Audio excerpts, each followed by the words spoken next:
Good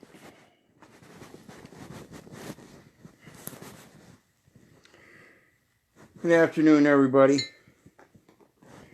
Keith here. Hoping everybody's enjoying life, living life, loving life on this day of 4/20/2019. And like my post says, I wanted to do this in memory and honor of my brother Dan. So first I'm going to take a moment of silence. Please join in. For anybody you wish to take a moment of silence for.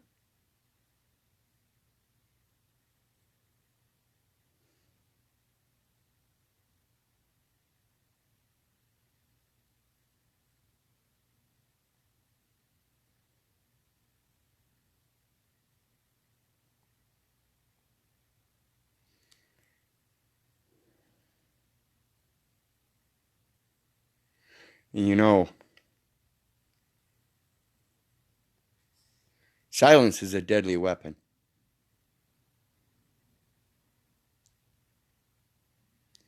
So we've got to learn when to be silent and when not to be. And that's one of the things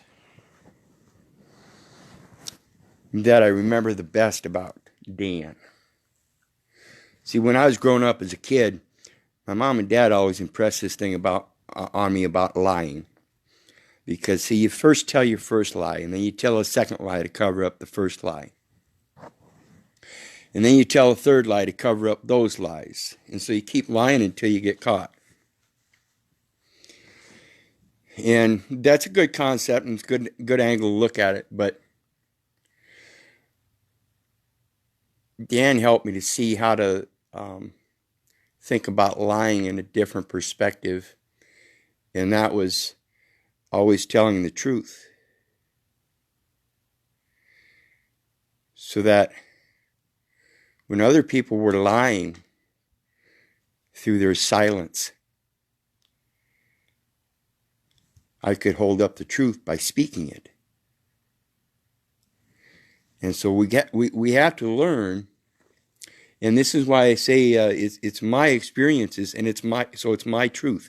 My experiences can never be your truth. But in explaining my experiences, in voicing my truth, instead of being silent about it, I'm hoping that others can grasp it, grasp the concept that I see in life, and be able to assert it in any manner they can in their own life, so that we can progressively get better at telling the truth. And so I want to talk about a lot of different things in my life, but first I'm going to start out with my initial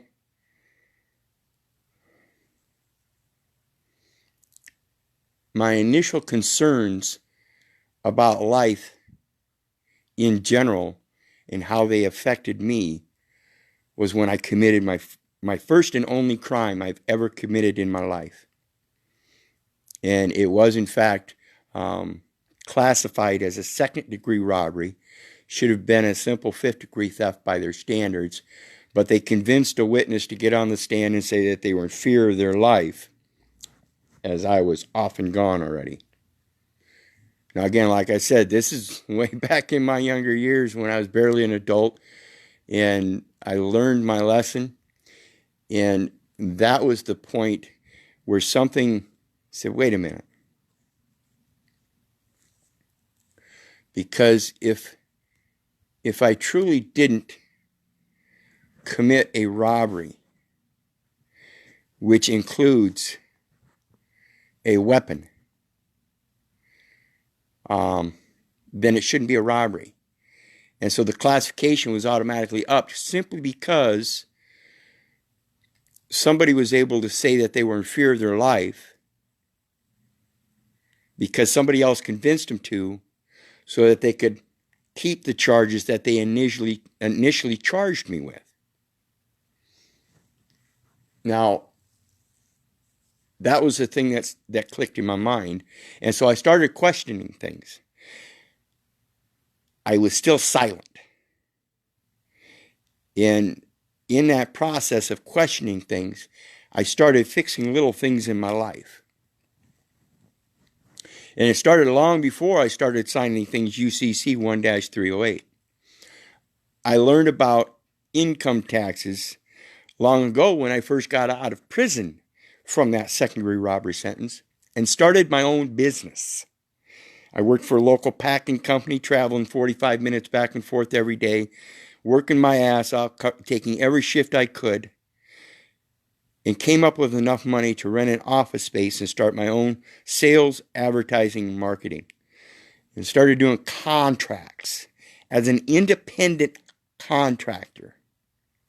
Now, when I spoke to the accountant, I was educated on the I-9 form as an independent contractor in that it doesn't ask for a Social Security number. Therefore, when you file that or fill that out and send it in, it goes to a file 13 basically, where it doesn't get destroyed or anything. It just sits there. And the computer has no command to make it take any action on it. It just sits there. Meaning that there's no enforcement because they know you're an independent contractor. That word independent, it actually means a private contractor. So I realized this part of it, and as an independent contractor, not being required to pay taxes myself, that means those people that I employed were also independent contractors under my independent contract. So they too didn't have to pay taxes. Okay? Now, when I quit that and I came back to Iowa, I understood that concept, but I didn't understand the concept of capacity yet, where I could still be able to work as every man is worthy of his hire and just simply enter the truth onto the record that I'm not the standard classification of a taxpayer. And that the Social Security contributions are voluntary. Same with the Federal Income Contributions Act or Federal Insurance Contributions Act. It's all voluntary. And so I fixed all of that at one time by I just quit paying taxes, Social Security payments, the FICA, child support. Child support even put up a, what did they do? They wanted to revoke put a sanction. They put a sanction on my licensing, on my ability to license.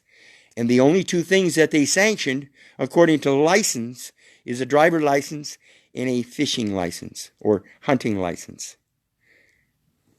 Okay? They ended up rescinding that sanction. I've got a letter that says they rescinded the sanction. Okay? So that's just more evidence on the record from my experience to prove my truth. Now, we get to starting to sign things with UCC 1-308. I did that for 3 years. On every citation, whether it be a traffic citation, a dog citation, an assault charge, interference with official acts, disorderly conduct, no matter what it was. And there's 11 of them that sit down there. You can look up my record. You see they still sit down there. You can't see that I signed UCC 1-308, but you can see that they still sit down there. You can see these current videos that I'm constantly doing. I don't sit at home as a hermit. I go out and about. I have interactions with the police. The postmaster called the police on me one time. And the only thing that comes back to this day, when they do a check on that name, is there's no warrants. And those are all from 3 to 6 years ago, plus. And the only thing that comes back is a protection order from the DA. Okay, So I want to explain how that UCC 1-308 works. The nice policy officer gives me a citation. I sign it with UCC 1-308. He takes it to the DA. The DA takes it to the clerk of courts. And in that process, first when the officer gives it to the prosecutor assigns it a case number. He takes it to the clerk. The clerk assigns it a court case number. Okay? Those are two different numbers. The prosecutor has his own case number for his information that he's going to hand to the court, who then puts a case number on it for their purposes. And those are all securities. They're attaching securities to the original bond in the case. And they're all doing this on behalf of a fictional plaintiff that they have decided to name, who had no interaction with the event whatsoever, with the incident whatsoever. And it's simply because all three of them dually get their authority, supposed authority, from that plaintiff, the fictional state of state. Now, two requirements for any case is the appearance of the plaintiff and the appearance of the defendant. Now, if the court does not have anything but the appearance of a fictional entity on paper being presented by a third party that has no right to speak on the matters, then what's the issue? The plaintiff hasn't showed up. The cop didn't show up. I didn't show up. No first-hand witnesses showed up. Neither the defendant nor the plaintiff showed up. Nobody showed any identification during the entire process except for myself, which I signed UCC 1-308 and then never showed up. So what have they done? They put on and for the record that they committed fraud, because understand this, people, without some kind of interactive paperwork between the time the prosecutor entered his motion and the judge gave his order, and it came specifically straight from here to here with summary letter forms and not a single affidavit,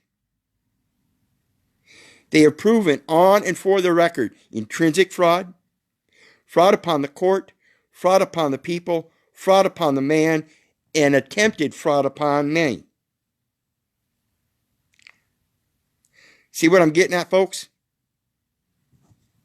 Truth is truth.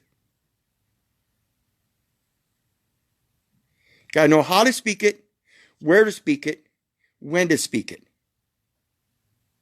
UCC 1-308 is a reservation of rights under the Uniform Commercial Code, which they all operate under as an internal commercial contract from state to state through congressional approval from the federal government, as well as contracts from each state with the federal government's United States Corporation. That's all the UCC is. In the meantime, the federal United States government, the federal American government, the government for the American people, has a contract on the international sale of goods through the International Forum and is chartered with the UN on the international scale. And those are two different sets of commercial guidelines. The UCC is supposed to follow and uphold that contract on the international sale of goods. And we see this in 1-103.3, where it says it's uniform. The law is to be uniform throughout all jurisdictions, and that includes the higher jurisdictions, as well as any lower jurisdictions. Now, under UCC 3-402, we see Part B, or subsection B in Part 1, it says that the authorized representative signing for the person named on the instrument is not liable, in the instrument is not liable on the instrument. In other words, he's an authorized representative for the person named in the instrument, and his signature on the instrument, he is not liable for. He's known as an authorized representative, and that's an authorized signature. And that authorized representative is therefore not liable on the instrument for the person named in the instrument.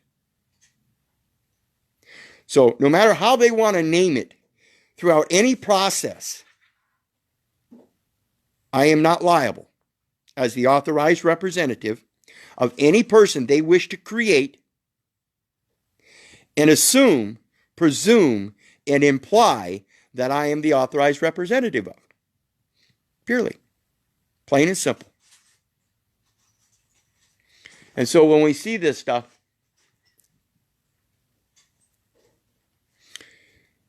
and this is where I say you got to learn how to speak the truth the right way in the right places. Because I used to go even in my last trial, I was cussing and swearing, calling them all kinds of names, fingering them, call them communists. And that's not the right way to do it. However, I did come across, because of that, the administrator looked at me one time during my trial and said, "Do you understand English?" Ding, ding, ding, ding, ding, ding, ding. Well, of course I do. That wasn't the truth. To me, it was the truth. To me, I honestly believed that I understood English. To him, he knew better. He got me caught up in his trap of babbling by babbling right along with them. Everything they put down on documents I can tear apart today because now I know English. As you saw in one of my recent previous videos, I've got a book on concise English. Concise English Handbook. Has first thing in the book on the cover before it even gets into anything in the book.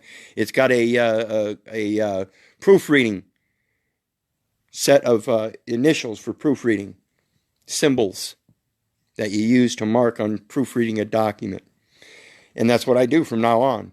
Any document anybody tries to give me, credit collections, I'm going to sit there and I'm going to proofread them. I'm going to make my debt validation demands, and I'm going to send them a copy. I'm going to keep their original, proofread it, mark it as original from sender, date it, date received. That's the only paperwork I'll ever do anymore. Anything else, I'll make them do the paperwork by standing up and speaking the truth to the court reporter while having plenty of witnesses right behind me doing their own damn recording. That court reporter wants to misconvey some strokes of her magic. Feel free to do so. Because I carry my own records now. I am the keeper of my records. I am the keeper of my truth. And my truth only comes from my experiences. Period. And this has come about a lot lately because I've had some problems with, it seems, in a short recent time, a few different people that want to come on my posts and start trying to razz me. One here lately called me and stated that I was committing paper terrorism. I was committing treason. I was committing sedition. That I was telling people that they need to claim state national. I don't tell you guys that. I give you my own experiences and the information I put out. If you feel that I'm telling you to do something, please understand, I am not telling you to do anything. I am giving you information. I'm giving my opinion on how I interpret how it works according to the words that I see in their own writings, in their grammatical constructs. If I find something that's not mathematically correct, I point it out. One of the things that you can see through logic in the Title 26 of the United States Code, which is the IRS code. In their construction title of that code, it tells you it has no legal effect. Once you read that it says no legal effect, if you start proofreading that and find out that in fact it says it has no legal effect, it means it has no legal effect. So if it has no legal effect on the legal system, does it have any lawful effect anywhere else? So where do they get their enforcement? And this is one of those things that I try to point out to people. In order to be able to speak the truth, you got to be able to see the truth. If you're taking their documents and reading it and believing that you know what they're talking about, I urge you to learn how to proofread it in concise English and break it down and show their errors. Doing that will show that they are in fact the ones babbling in their complaints. Period. Plain and simple. They're lying to you on paper. They're using their constructs of the 24th grade reading comprehension in their statutes and codes, and then when they use their documents to refer to them statutes and codes, they're babbling. They're putting something on the top of a paper that's all capital letters, and it's the title of the document. Using symbols. How can it be a title then? It's not a title. Look at your concise English and know that a title belongs in literature, not documentation. Literature such as poems, news articles, magazines, books. The title is all capitalized. And if the author is using a pen name, generally that's first, second, last, or first and last. All made up. Pseudonyms. Still not a title. Just a fiction. So understand this stuff and realize, and this is where I point out when people talk about these land titles and stuff, it's not a title. If they're calling it a title, it's wrong. It's error. You don't have title to a motor vehicle. You don't have title to your land. If you've got your ship constructed properly, you've got it in a private trust. It's known as a land patent. P-A-T-E-N-T. It's not patent, it's patent.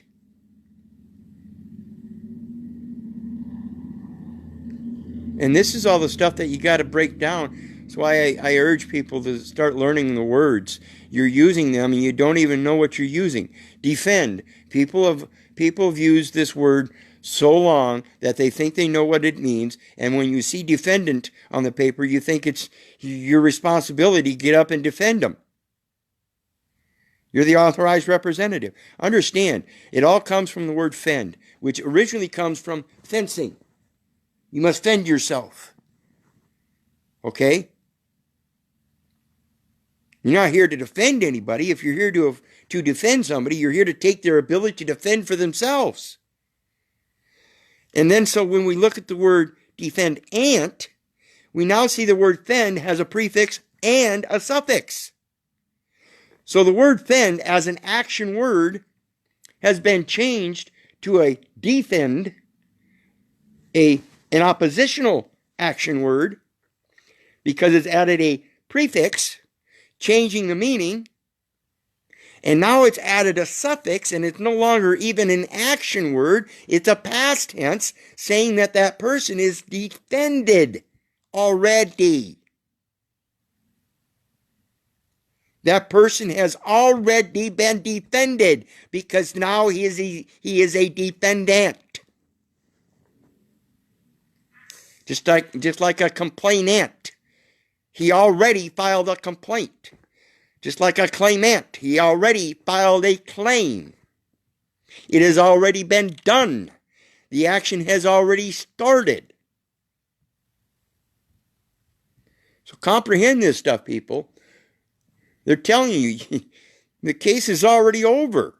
It's already been defended. Does that sound like babbling or what? Think about this stuff, people. Critical. It's critical that you do critical thinking. Quit believing in somebody else's opinion. Quit basing your opinions on somebody else's belief. Learn your own truth through your own experiences. I've been having some discussions here lately about a lot of different things, as I always do, with a few different people in regards to the different ways that we can use the system as it is and help reduce the fraud so that we can help it operate in an equitable fashion, which is the intent. So it's not a matter of the system being a fraud, and just using the system means that you're involved in the fraud. The people that are using the system without using it to help prevent the fraud, in other words, those that are using it to take advantage of other people by finding out how to do the SPC process and then turning around and charging others to educate them on that process, is taking advantage of them commercially to begin with. If you have true faith that you can make yourself worthy within the system by using your own creation, marketing your own products or your own intangible thoughts, great. But when you do it to use that very system to make the money in your SPC process, to show everybody else how it works, you're doing a pyramid scheme. In effect, it's not exactly a pyramid scheme, but in effect, you're getting people to fall under you to do that process, and then they turn around and use that same process, selling that same package to somebody else to educate them. And it may not even work for them. Imagine that. Colorado 9. I know a lot of the details about what they did. And granted, I believe a lot of what they did. They didn't have the right enforcement to back up the extremes that they went to. They didn't have 30, 40 people in the courtroom every time they entered a document and did so verbally, on and for the record, and make them print it up by having them transcribe it from your own private document. These are all very important issues that everybody needs to understand. And see, so back to my process, I went through a process of just quitting doing things here and there and here and there. So 3 years ago, I just quit signing. I quit bank accounts. I've never had a credit card. I've had a bank card that I used as a debit card, same as cash kind of thing. I've had checks. I signed checks. Haven't done so in many years. I know it says that thing that says signature, and then it shows you what looks to be a line. It's not a line. If you look real close, you'll see there's a bunch of spaces in there. If you look even closer, you'll see it's all capital letters that says authorized signature repeatedly over and over. And that's the presumption, assumption, and implication on and for the record through every private or every Federal Reserve Bank instituted within the American system through the United States Corporation and its banking cartel, known as the central banks. It says authorized representative. It means they accept and presume and assume and imply that you are the authorized representative under the Uniform Commercial Code. Therefore, UCC 3-402B1 is your remedy. Like I said, I signed UCC 1-308 and then just never showed up to court. Now, granted, they put it on the record. But when I walk into a courtroom and I speak the truth, I'm going to speak the truth by asking, well, did the plaintiff ever show up? Did the officer ever show up? Did the defendant ever show up? And it will prove that the third party prosecutor processed this along with the clerk of courts, the officer that issued it, and the administrator, all under the authority of the Attorney General of the state and the U.S. Attorney General. That's a pretty big step there, guys. Because if you think about it critically,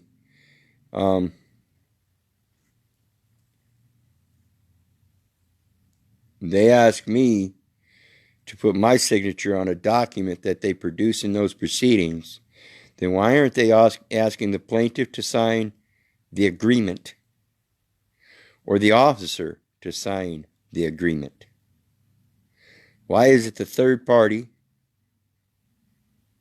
and the administrator and the authorized representative for the defendant? Doesn't make sense. So if I'm not there and I don't sign any documents because I've already reserved that right, then anything they produce and put on that public record is proof, evidence of the fraud. Now, along with that, say they want to try to strike that record. I've already got an account summary that I sent in this last week for acceptance for value. We're going to see how that works. If they don't want to accept it for value, then we're going to start submitting these questions. Put them in a pickle. Fair Debt Collection Practices Act. If you're going to collect a debt, you better have a goddamn fucking signature that's valid, because the last signature you ever got from me on any of those citations was a UCC 1-308, and then I never showed up. So, this is the kind of stuff we need to think about and understand. Again, I'm not trying to profess that you guys need to go out and do this, because a lot of you can't. A lot of you people have families. So when you get a driving ticket and you sign UCC 1-308, I understand the fear that's been instilled, that you got to be able to go back and protect your family, so you don't want to end up in that jail, which is what they're threatening you with. Understand, traffic violations are non-jailable offenses. Get over the fear. Understand, the driver's license is a motor vehicle operator's lease agreement. That is false. You never signed under penalty of perjury that you intended to use your automobile under a registration and given a certification as a motor vehicle for use on the public roadways in your trade or business. Specific wording, and I can tear up every last one of those words.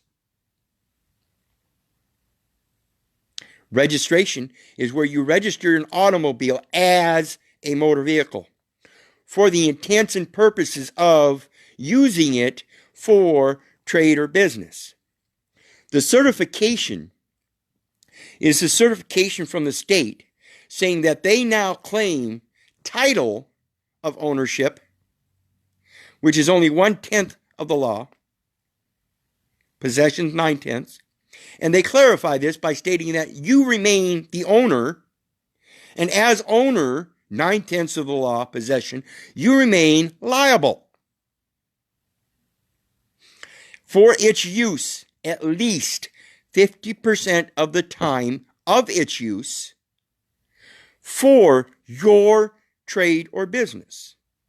If you're going from home, point A, to point B, and that's all you're using it for, are you using it for your trade or business?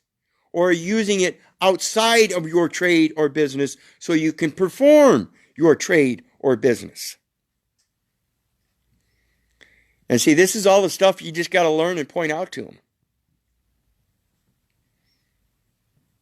Any two books that I ever walk into any courtroom with anymore would be a Bible and a concise English handbook. Fuck them and their babbling. I know English.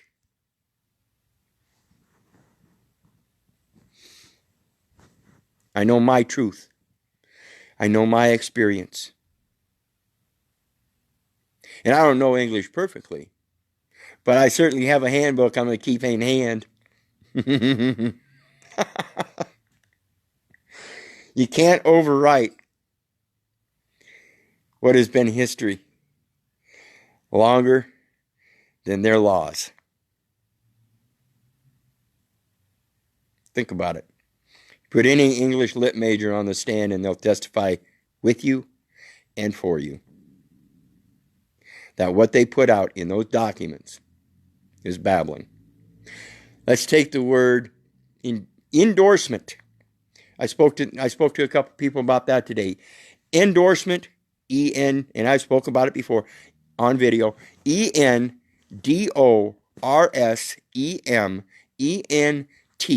Endorsement is an agreement, an approval. But it is in the sense of approving an agreement or an approval of character. You're going to endorse this new candidate for the upcoming election. You're going to endorse him. You're going to give him your verbal credit. You do that when you sign a contract. A contract produces an instrument.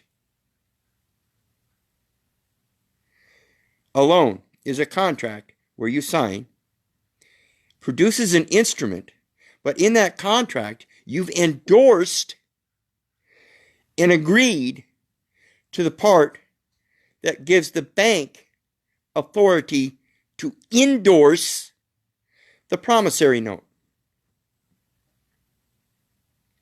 The endorsement is on a financial instrument. An endorsement is to the agreement of what's in the document that validates the instrument after it. So when you get a check, you filled out an application with the employer. That is the contract. That is the endorsement. You get a check and you're able to endorse it. If you do so properly with a qualified endorsement, as I spoke to with a brother today, he uses Title 12, Section 411, and cuts out the Federal Reserve part of it all through the legal tender and makes it lawful money. Cuts out the double set of books and ledgers everything on the proper side of the books. That's a qualified endorsement. A bank will never give it a qualified endorsement on a promissory note that they endorse per your endorsement on the contract, because that would be showing you're reserving your rights. So understand this stuff, people. This is how much we have to break these words down and learn English. It's the only way you're going to learn your truth. Otherwise, you're going to sit there and you're going to listen to everybody else tell you, well, you need to defend this.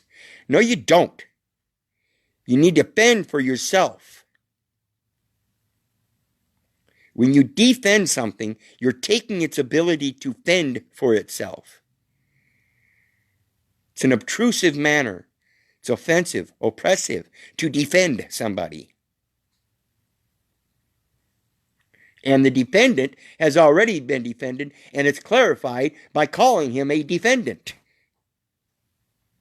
Just like it's clarified by calling the petitioner a claimant or a complainant.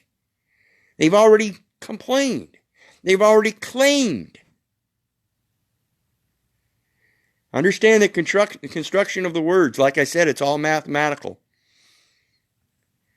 Defendant is a contractual term. It's not a word. It's got a word in it with a prefix and a suffix that can be contracted down to its individual parts, clarifying the suffix, the prefix, and the word. Understand this stuff and get back to your fucking third grade grammar and start all over, folks. That includes writing. Start all over writing, too, because you want to be able to start writing your documents by hand. Purple ink or blue ink. Signed in blue or red. Start making this shit real. If you're gonna profess anything on paper. I don't intend to. That's not my intent. But again, it's not what I'm trying to tell everybody else to do. I'm not telling you to go out and claim nationality. I don't believe in nationality myself. Why would I tell you to go claim it? That's just obscene. I claim what was freely given to me by my mere existence that I see before me. And I give of it freely because it was freely given. I don't depend on taking advantage of another for a profit. I plan on prospering and being abundant so I can give freely. I'm under no hat of anybody else. I don't subscribe to their prescribed analysis, capacities, stigmatisms, classifications. I don't. Anything I prescribe, I'll speak first. And somebody else can scribe it.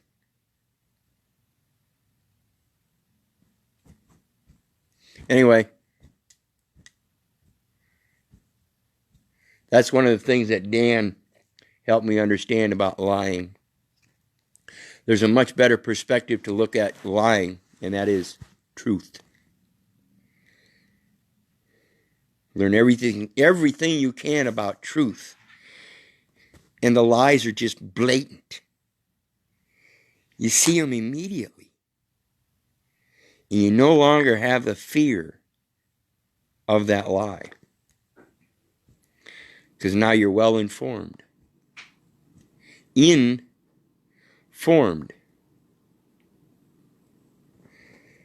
Informed. I ain't letting nobody else form me. I'm informing myself. I create myself. I create what I want for me. I wanted them to quit. Well, if I honestly want them to quit, then I have to quit too. So I did. Yeah. And like I said, SPC, OID, 1099 OID process, DBA, UCC, I know a lot about it, and I can explain to you how you should work it, in my opinion. And again, that's why I say I'm not telling you to do it this way. I'm just telling you that's the way I see it works. The DBA is done through Minnesota, and therefore it's under the Minnesota rules, and therefore that says they're under the UCC, which is the internal contracts between the Minnesota and other states, as well as Minnesota and the federal United States Corporation, and therefore the DBA is internal, whereas the International Business Corporation, that you can implement the use of private offshore banking or create your own private bank, keeps you on the international level in regards to the contract on international sale of goods. And therefore, you automatically, even as a corporation, stand in a higher jurisdiction, so that if the United States wants to come at your corporation, it's going to cost you, buddy. I got an international contract on a contract on the international sale of goods through the UN. International Business Corporation, chartered and privately banking my own self. Let's go. What do you have as true consideration to bring to this table? They don't. All they have is Federal Reserve notes, which have no value. Checkmate, bitches! Understand this stuff. All you got to learn is your true capacity comes first as a living creature. Even before the word man came about, you were life. Even man restricts himself with the word man. And then, of course, after man comes all the other classifications. Even American. Even Iowan. Politician. Democrat, Republican. Episcopalian. Methodist. Catholic. Jewish. Those are all titles that came afterwards. And they're all divisionary. My truth exists in my universe, your multiverse, or our multiverse, and the entirety of the omniverse. Because my song, my universe, the one song of me, my voice, I will always speak. There will always be others to hear. So, hopefully I did a good job for Dan today. If it weren't for you guys, I wouldn't be doing this. God bless y'all. I love you. Have a great night. Bye.